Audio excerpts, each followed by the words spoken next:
नमस्कार, आप देख रहे हैं न्यूज़ 24। मैं हूं आप सभी के साथ विपनेश माथुर। आइए तेजस 24 की शुरुआत कर रहे हैं इस वक्त की सबसे बड़ी खबर के साथ। जर्मनी दौरे पर है प्रधानमंत्री नरेंद्र मोदी और उन्होंने बड़ा बयान दिया है। पीएम ने 69 दिनों से रूस यूक्रेन के बीच चल रहे युद्ध को लेकर बड़ा बयान दिया है और दोनों देशों के युद्ध में कोई विजेता नहीं होगा, ये कहा है प्रधानमंत्री नरेंद्र मोदी ने। यूक्रेन संकट का समाधान सिर्फ और सिर्फ बातचीत से संभव है। वहीं पीएम मोदी ने यह भी कहा कि युद्ध की वजह से तेल की कीमतों पर असर पड़ा है और भी चीजों पर असर पड़ा है। इसका सबसे ज्यादा असर कहीं पर है तो जो विकासशील देश हैं, जो गरीब मुल्क हैं, उन पर इस युद्ध का, महायुद्ध का सबसे बड़ा असर पड़ा है। बड़ा संकट खड़ा हो गया है। लेकिन एक बार फिर से हिंदुस्तान ने अपनी बात को दोहराया है। भारत के प्रधानमंत्री नरेंद्र मोदी यूरोप के दौरे पर हैं और उन्होंने कहा है कि जो 2 महीने से ज्यादा यूक्रेन और रशिया के बीच में जो महायुद्ध चल रहा है उसका समाधान ऐसे नहीं निकलेगा। दोनों देश बैठेंगे, बातचीत करेंगे, वही एक रास्ता है, वरना किसी को इसका कोई फायदा नहीं होने वाला है। दोनों देशों को लगातार नुकसान हो रहा है। प्रधानमंत्री नरेंद्र मोदी के यूरोप दौरे पर हमारी नजर है और इस बीच एक और बड़ी खबर। पीएम मोदी का दौरे का ये दूसरा दिन है। यूरोप दौरे के दूसरे दिन आज पीएम मोदी डेनमार्क जाएंगे और इस दौरान प्रधानमंत्री मोदी डेनमार्क के पीएम से मुलाकात करेंगे। मुलाकात काफी अहम रहेगी, द्विपक्षीय वार्ता होगी और वहीं भारत डेनमार्क व्यापार गोलमेज सम्मेलन में हिस्सा भी लेंगे और इसके बाद प्रधानमंत्री नरेंद्र मोदी भारत नॉर्डिक शिखर सम्मेलन में शिरकत भी करेंगे। तो दूसरे दिन का कार्यक्रम किस तरीके से रहेगा वो हम आपको बता रहे हैं। प्रधानमंत्री नरेंद्र मोदी का कल ये दौरा जर्मनी से शुरू हुआ था और आज यूरोप दौरे का दूसरा दिन है। आज डेनमार्क पहुंचेंगे प्रधानमंत्री नरेंद्र मोदी और पीएम से मुलाकात करेंगे। द्विपक्षीय वार्ता दोनों नेताओं के बीच में होगी। व्यापार गोलमेज सम्मेलन में भी शिरकत करेंगे प्रधानमंत्री नरेंद्र मोदी। भारत नॉर्डिक शिखर सम्मेलन में भी हिस्सा लेंगे। इस पर दुनिया की नजर है। आप देख रहे हैं कि जिस तरीके से रशिया और यूक्रेन के बीच में महायुद्ध चल रहा है, ऐसे में यूरोप का दौरा प्रधानमंत्री नरेंद्र मोदी का कहा भी अहम माना जा रहा है। पीएम मोदी यूरोप दौरे के दूसरे दिन आज डेनमार्क जाएंगे, जहां वे डेनमार्क के प्रधानमंत्री मेट्टे फ्रेडरिक्सन के साथ द्विपक्षीय वार्ता करेंगे। बैठक में ग्रीन स्ट्रेटेजिक पार्टनरशिप, पवन ऊर्जा के क्षेत्र में सहयोग और वैश्विक हित समेत कई मुद्दों पर चर्चा की जाएगी। पीएम मोदी भारत डेनमार्क व्यापार गोलमेज सम्मेलन में भाग लेंगे। वे जहां दूसरे भारत नॉर्डिक शिखर सम्मेलन में भाग लेंगे। पीएम मोदी कोपेनहेगन में रात 8 बजे प्रवासी भारतीयों को संबोधित करेंगे। जर्मनी में सोमवार को सस्टेनेबल डेवलपमेंट यानी सतत विकास से जुड़े कई द्विपक्षीय समझौतों पर हस्ताक्षर किए गए। इस समझौते के तहत भारत क्लीन एनर्जी के इस्तेमाल का बढ़ावा देने के लिए साल 2030 तक 10.5 अरब डॉलर की सहायता मिलेगी। Angesichts der Bedeutung, die Indien haben wird wirtschaftlich und auch im Hinblick auf seine Bevölkerungsentwicklung, ist auch klar, dass im Hinblick auf den globalen Klimaschutz Indien ein Schlüsselland ist। Berlin में भारत और Germany के बीच सतत विकास पर केंद्रित कई समझौतों पर हस्ताक्षर किए गए। इस मौके पर प्रधानमंत्री नरेंद्र मोदी ने कहा कि भारत और जर्मनी के बीच साझेदारी एक जटिल दुनिया में सफलता का उदाहरण बन सकती है। उन्होंने कहा कि हमारी सरकार ईयू के साथ फ्री ट्रेड एग्रीमेंट समझौते के लिए बहुत तेजी से तैयारी कर रही है। हम एफटीए वार्ताओं में शीघ्र प्रगति के लिए प्रतिबद्ध हैं। जर्मन चांसलर ओलाफ शॉल्ज ने पीएम मोदी को G7 समिट के लिए न्योता भेजा है। जर्मन चांसलर ने भारत को एशिया में अपना सुपर पार्टनर बताया है। जर्मन चांसलर शॉल्ज ने कहा कि इंडो पैसिफिक बेहद डायनेमिक रीजन है, लेकिन इसे चुनौतियों का सामना करना पड़ रहा है। इस रीजन में भारत हमारा एक बेहद अहम साझेदार है।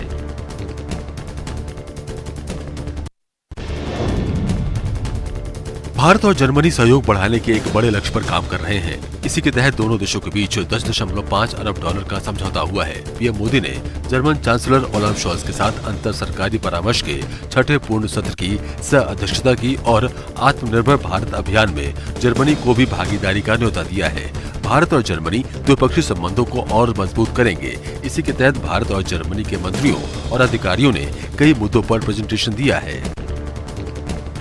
और आज की एक और अहम खबर, राजस्थान के जोधपुर में ईद और अक्षय तृतीया से ठीक पहले दो समुदाय आमने सामने हो गए, झड़प हुई है। बताया ये जा रहा है, जो जानकारी इस वक्त हमारे पास है, कि जालौरी गेट चौराहे पर झंडे को उतार फेंकने और उसकी जगह दूसरा झंडा लगाने को लेकर दो समुदाय आपस में भिड़े हैं। तस्वीर आपके सामने। इस दौरान जमकर दोनों समुदायों के बीच में पत्थरबाजी हुई है। मौके पर पहुंची पुलिस ने भीड़ को खदेड़ने के लिए लाठीचार्ज किया और आंसू गैस के गोले भी दागे हैं। इस बड़ी खबर पर लगातार हमारी नजर है। बताया ये भी जा रहा है कि पत्थरबाजी में में कुछ पुलिसकर्मी जख्मी हुए हैं, कई लोगों को चोट भी आई है, घायल हुए हैं। प्रशासन अब अलर्ट है और इलाके में इंटरनेट सेवा को फिलहाल बंद कर दिया गया है तनावपूर्ण माहौल को देखते हुए।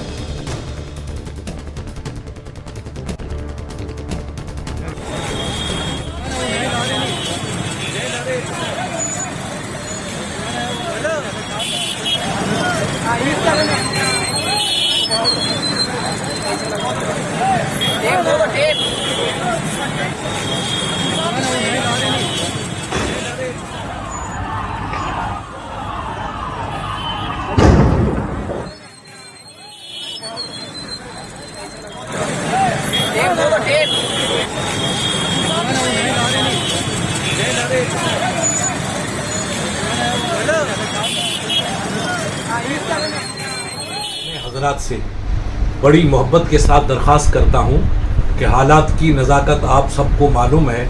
इन हालात को देखते हुए मैंने आज वहां एसपी साहब के वहाँ भी यही दरख्वास्त की थी कि हम कोशिश करके नमाज अपने अपने मोहल्ले में मस्जिदों में पढ़ें ताकि हमारी मस्जिदें आबाद हो और हमारी मस्जिदों में नमाजों की रौनक नज़र आए।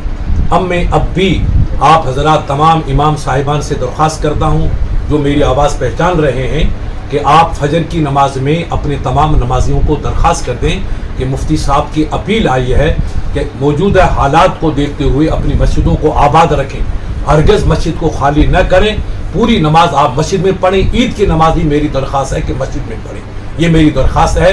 आप फजर की नमाज में सबको ऐलान कर दें, लाउड स्पीकर के बगैर, लाउड स्पीकर का यूज़ मत कीजिएगा, वैसे ऐलान फरमा देना कि मुफ्ती साहब ने फरमाया है कि नमाज मस्जिदों में पढ़ो।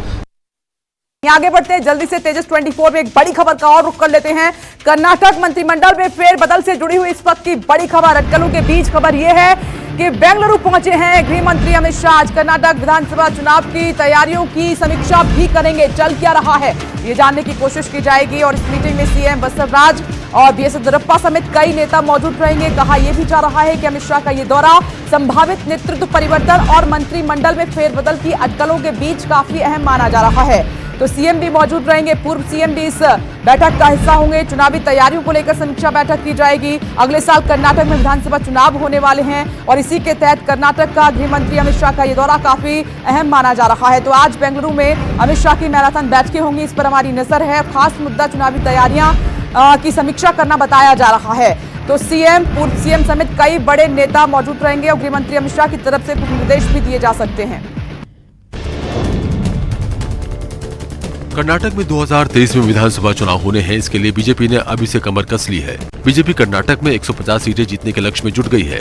इसी कड़ी में गृह मंत्री अमित शाह बेंगलुरु पहुंचे, जहां एयरपोर्ट पर सीएम बसवराज बोम्मई ने उनका स्वागत किया। शाह का ये दौरा कर्नाटक में संभावित नेतृत्व परिवर्तन और मंत्रिमंडल में फेरबदल की अटकलों के बीच हो रहा है। अमित शाह कर्नाटक विधानसभा चुनाव की तैयारियों की समीक्षा करेंगे। जम्मू कश्मीर में सुरक्षा बलों को बड़ी कामयाबी मिली है। सुरक्षा बलों ने आतंकी मॉड्यूल का भंडाफोड़ करते हुए सोपोर से लश्कर के 3 आतंकियों को गिरफ्तार किया है। ये बड़े हमले की फिराक में थे। आतंकियों के कब्जे से 3 चाइनीज पिस्टल और कई चीजें बरामद हुई हैं। आतंकी बाहरी मजदूरों और पंचायत से जुड़े जनप्रतिनिधियों पर हमले की योजना बना रहे थे। आतंकियों की पहचान वारपुरा के तफहीम रियाज, सोपोर के सीरत शाहबाज मीर और रमीज अहमद खान के रूप में हुई है। आइए आगे बढ़ते हैं, एक और ब्रेकिंग न्यूज का रुख कर लेते हैं उत्तराखंड से। ये बड़ी खबर, उत्तराखंड, केरल और उड़ीसा में उपचुनाव की घोषणा हो गई है। चुनाव आयोग ने 31 मई को तीनों राज्यों में उपचुनाव का ऐलान किया है। वहीं चुनाव आयोग ने 3 जून को नतीजों की बात भी कही है। बता दें कि ये चुनाव चंपावत, त्रिकाकारा, ब्रजराजनगर सीट पर बाई इलेक्शन होने जा रहे हैं, जिसकी घोषणा की गई है। तीनों राज्यों में 31 मई को होंगे उपचुनाव। चुनाव आयोग ने चुनावी तारीखों का ऐलान कर दिया है। 31 मई की तारीख अहम है। चुनाव के नतीजे 3 जून को सामने आ जाएंगे, यानी कि 31 तारीख को होंगे इलेक्शन और 3 तारीख को नतीजे भी सामने आ जाएंगे। इसमें उत्तराखंड, केरल और उड़ीसा की सीट शामिल है, जहां पर बाई इलेक्शन होने जा रहे हैं। चुनाव आयोग ने उत्तराखंड, केरल और उड़ीसा में उपचुनाव की घोषणा कर दी है। उपचुनाव 31 मई को होंगे, जबकि नतीजे 3 जून को घोषित किए जाएंगे। चुनाव आयोग ने कहा है कि इन विधानसभा क्षेत्रों के लिए प्रकाशित मतदाता सूची का उपयोग किया जाएगा। इसके अलावा 3 राज्यों में उपचुनाव में ईवीएम और वीवीपीएटी का इस्तेमाल किया जाएगा।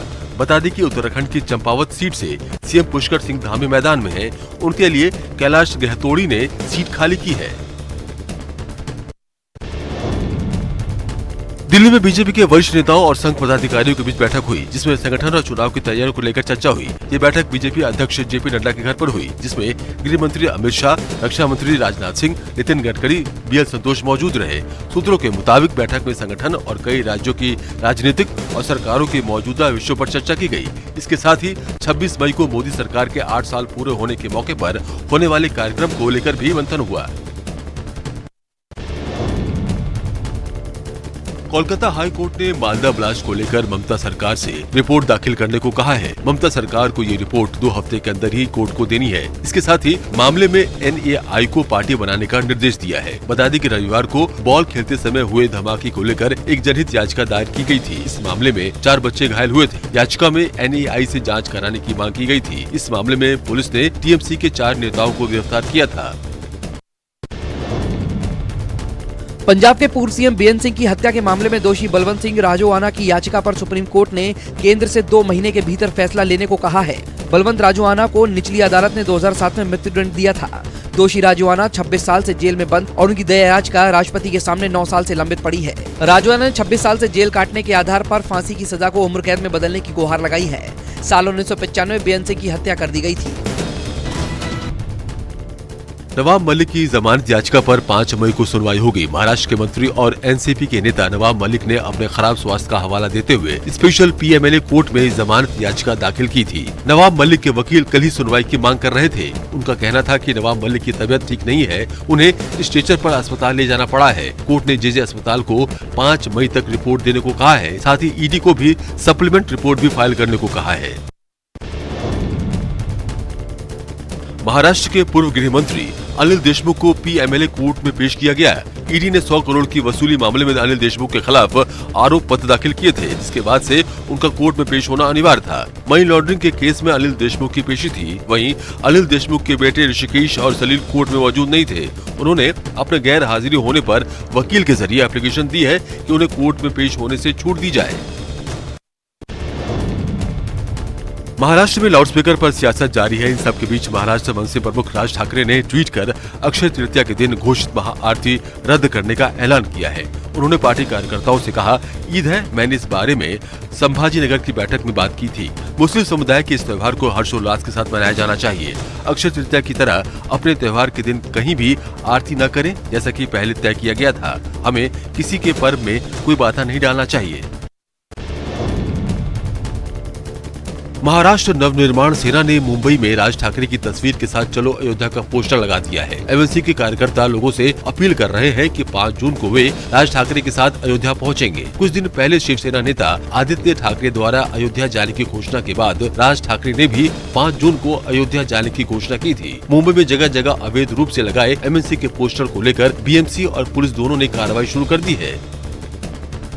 और इस बीच एक और बड़ी खबर का रुख कर लेते हैं। देश में बिजली किल्लत को देखते हुए कोल इंडिया लिमिटेड ने कोयले की सप्लाई बढ़ा दी है। ये इस वक्त की एक और बड़ी खबर। कोल इंडिया की तरफ से अप्रैल में करीब 50 मिलियन टन कोयले की सप्लाई हुई है, जो कि पिछले साल के मुकाबले अप्रैल में करीब 16% ज्यादा बताई जा रही है। अप्रैल में 50 मिलियन टन कोयले की सप्लाई हुई, ये जानकारी दी गई है। ये आप देख सकते हैं, अप्रैल की ये बात है। पिछले साल के मुकाबले इसको 16 गुना ज्यादा बताया जा रहा है। 16% ज्यादा सप्लाई हुई है। बिजली संकट के बीच कोल इंडिया ने सप्लाई को काफी बढ़ा दिया है और इससे राहत मिलेगी, क्योंकि आप देख रहे हैं तमाम राज्यों में कोयले की संकट की बात सामने आ रही है।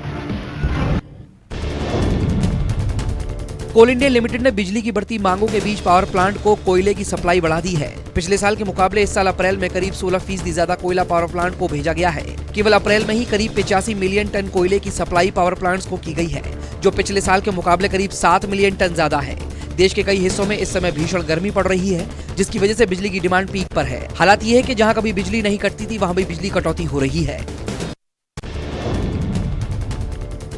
बिजली संकट पर आप सांसद संजय सिंह ने सरकार पर जमकर हमला बोला है। संजय सिंह ने लगातार 2 ट्वीट किए और कहा कि उत्पादन 27% बढ़ा है तो कोयले का संकट कैसे हो गया। मतलब साफ है कि मामला भ्रष्टाचार का है। संजय ने दूसरे ट्वीट में लिखा कि अगर कोल इंडिया ने तो उत्पादन में सारे रिकॉर्ड तोड़ दिए, तो क्या ये कृत्रिम कोयला संकट हटाने के लिए खड़ा किया गया है। चंद पूंजीपतियों को फायदा पहुँचाने के लिए मोदी जी ने तो पूरे देश को संकट में डाल दिया। पारा के लगातार चढ़ने और झुलसाने वाली गर्मी के बीच बिजली की मांग लगातार बढ़ती जा रही है। बिजली की डिमांड अप्रैल महीने में रिकॉर्ड स्तर पर पहुंच गई। इस महीने 134 बिलियन यूनिट की खपत हुई। बिजली की सबसे ज्यादा मांग यूपी, महाराष्ट्र और गुजरात में रही। सप्लाई की गई 52% की बिजली खपत इन्हीं 3 राज्यों में से हुई है। बिजली में कटौती की शिकायतों के बीच केंद्रीय गृह मंत्री अमित शाह ने सोमवार को कोयला, बिजली और रेल मंत्रालय के शीर्ष अधिकारियों के साथ बैठक की। देश में बिजली की डिमांड रिकॉर्ड स्तर पर पहुंच गई है। आलम यह है कि देश के 173 पावर प्लांट में से 105 कोयले की कमी से जूझ रहे हैं। एक तरफ कोयला नहीं है, दूसरी तरफ बिजली की डिमांड रिकॉर्ड तोड़ रही है। 7 जुलाई को देश के अधिकतर पावर प्लांट्स में डिमांड 200 गीगावाट के करीब थी। अगर ऐसा ही हाल रहा तो मई और जून में ये मांग बढ़कर 215-220 गीगावाट तक पहुंच सकती है। देश की वित्तीय राजधानी मुंबई और इसके आसपास के इलाकों में जहां पहले 24 घंटे बिजली रहती थी, वहां अब लगातार बिजली कटौती हो रही है। 122 साल की रिकॉर्ड तोड़ भयानक गर्मी अप्रैल के बाद मई में भी कहर बरपाएगी।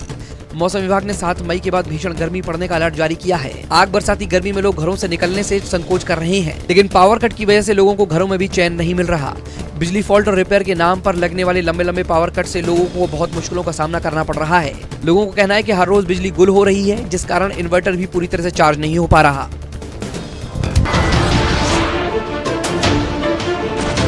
नमस्कार, मैं हूं मानक गुप्ता। अगर आपको हमारा ये वीडियो पसंद आया हो तो इसे लाइक और शेयर जरूर करें, और हाँ, हमें सब्सक्राइब और फॉलो करना ना भूलें ताकि आप देश और दुनिया की कोई खबर मिस ना करें। तो जुड़े रहिए हमारे साथ और देखते रहिए न्यूज़ 24।